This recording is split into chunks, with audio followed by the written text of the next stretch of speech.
Hey, welcome back. It's Adventure Time Day 12, and I'm finally back at home. Now, you might be asking yourself, why would you call this Adventure Time Day 12? You're back at home. What's so adventurous about that? Well, the answer is boom, right here. This is what's so adventurous about it. I got my passport in the mail. I was worried. I didn't think I would get my passport this soon, and I was a little anxious that I might not get it in time before my girlfriend and their kid go down to Mexico. And my girlfriend, she got us an Airbnb and plane tickets for me to go down there with them, which is incredibly sweet of her. I mean, I can't even believe it's actually happening. And I was worried whether or not I'd actually get this passport back in time. So the adventure never ends, folks. The adventure never ends, even when you're back at your home.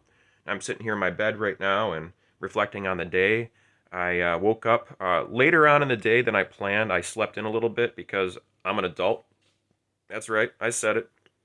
I got home pretty late last night from Ohio, and I got home maybe like 1:30 or so. And I came back home, and it was good to be back home in this new environment that doesn't quite feel like home yet, but we're making progress. We're making progress. And I had a good night's sleep. I woke up, took my time getting out of bed, and just started taking care of things around this new house. I got to sort everything out, and I also had to go make a deposit at the bank. I got some tips when I was working over on the East Coast, and I thought that maybe I should throw it in the bank and start knocking out my debt if I'm going to be going, over to Mexico. I got some bills to catch up on, with all the home repairs. I threw a couple things on the credit card. I don't like using the credit card as much as I possibly can. I try to avoid doing it, but sometimes it's merited, and sometimes you got to use, a little bit of of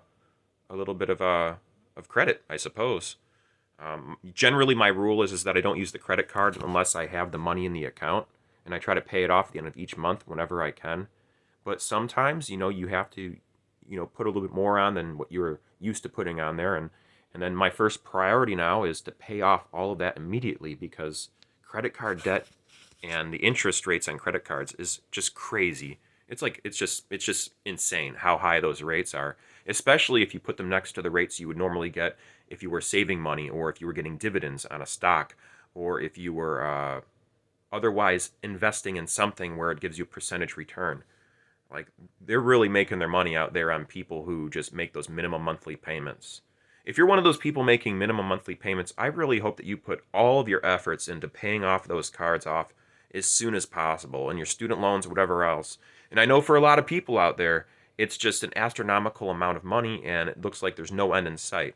But, the journey of 1,000 miles starts with the first step, they say, and you got everything to gain by doing that, by knocking out that debt as soon as possible, because otherwise it's just going to work against you. And I know for some people who are so far gone in a debt, they consider like debt forgiveness or debt consolidation or even filing bankruptcy, and those can all be very tricky endeavors, and they can, it's we all have a different way that we have to go on through life, especially with this crazy financial system we find ourselves in, especially with all this funny money that was recently printed up by the Federal Reserve and all over the world too. All this money is just coming out of nowhere. It's absolutely insane.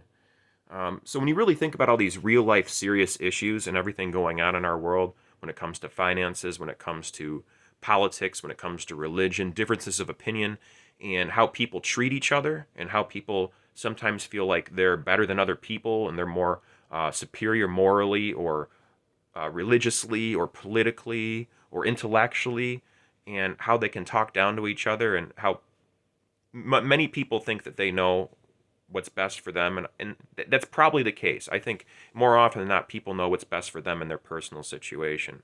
But I guess these are just really confusing times to be alive. There's a lot of differences of opinion, and sometimes one of the best things to do is just to throw your hands in the air and have a sense of humor about it and just be like, oh well, do the best you can with what you got. That's we're equipped with these brains. We're in these bodies for the foreseeable future. I'm of the school of thought that none of us really, really, really knows what's going on.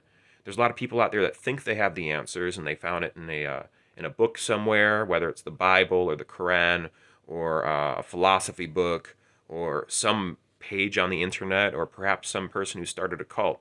But I really feel as though it's really chaos out there. None of us really know what's going on because our perceptions are so limited. They're so limited and so flawed. To think that you have the answer, you really got to double back on it and double check and make sure you do have the right answer. I really think it's important to do that, especially if there is something like a God watching out. I think that they would really approve someone who's using their brain and thinking critically more so than someone who was coerced into an ideology because of fear of punishments or promises of rewards.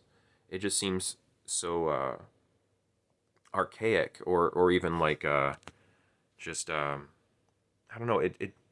There's more to that. There's got to be more to life. There's got to be more to that sort of logic, operating on fear and desires like that. It's like there's more. There's a lot more to it. So yeah, sometimes you just throw your hands in the air and you just kind of like appreciate the finer things in life. Make the best of what you got. Spend time focusing on your loved ones and doing good things. And how can you go wrong with that, right? Because doing good things for yourself and other people makes you feel better, makes other people feel better. And it's a lot better than being on your high horse and being all judgy of other people.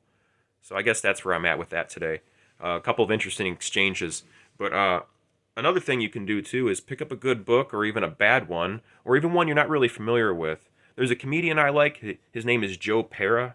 He is arguably not really a comedian, depending on who you're talking to. He's kind of an interesting, um, maybe a social commentator. I don't think he's necessarily a social commentator. I think he's a kind of a character, really.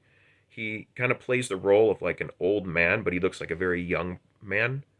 And the reason I'm talking about Joe Pera is because I ordered this book like last year or earlier on in this year. I can't remember. I think it was in January or February this year. And the book is called A Bathroom Book for People Not Pooping or Peeing, but Using the Bathroom as an Escape.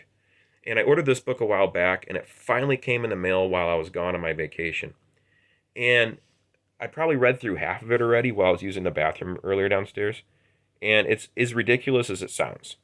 It's pretty silly. And sometimes you need a little levity. Sometimes you just need a little joke here and there, or some humor, just to lighten the mood and keep going in life. I don't know, folks. Thanks for tuning in. I know this one's really all out there, but making sense of the past couple weeks and everything happening, and how people treat each other, in conversations on the interwebs, or even in person too. On the interwebs, people tend to grow teeth a lot faster, have knee-jerk reactions, and automatically assume that someone's attacking them personally, or it's, I don't know what it is. I don't know what it is, but having some interesting actions on the internet today led me to just kind of talk in a very vague way about just life in general. But hey, that's what you can expect from me here on this channel. The unexpected, the strange, the unusual, stream of consciousness rants from yours truly, the amazing Fleck here. And that's where I'm going to end the video, I think, right now, but not before telling you that I've been posting every single day of this year. I post every single day of the year of 2021 in hopes just to reach out to anyone and everyone out there who's willing to listen to some dorky, awkward guy who's into circus and flow arts share their personal life story mixed with videos specializing in things that I find personally interesting, and like to show other people why they're interesting or why they're valuable to anyone out there who's watching. And I do that every single day. I post every day, and every Sunday I post a tutorial video on something to do with the circus and the flow arts. Teach people how to teach themselves how to juggle, how to contact juggle, how to spin things on their finger, how to walk tight ropes, all sorts of stuff, So yeah, I've organized all the content I've made so far this year in a different playlist to make it easier for you to find something that might pique your interest. Check out my playlist section. There's dozens of playlists that I've made, and you can click on any one of those things and just go crazy. Check them all out. Watch all the videos you want to watch, and drop a comment down below in any one of those videos. Tell me how it made you feel. Let me know what your perspective is on something. Did I get something completely wrong? Do you agree with me? Talk to me, folks. All right, folks, thanks for watching yet again, and I'll end the video now with these words. Remember to never give up and to do your best, to stay true to you and be amazing. That's it, folks. Till next time, my friends. Bye-bye.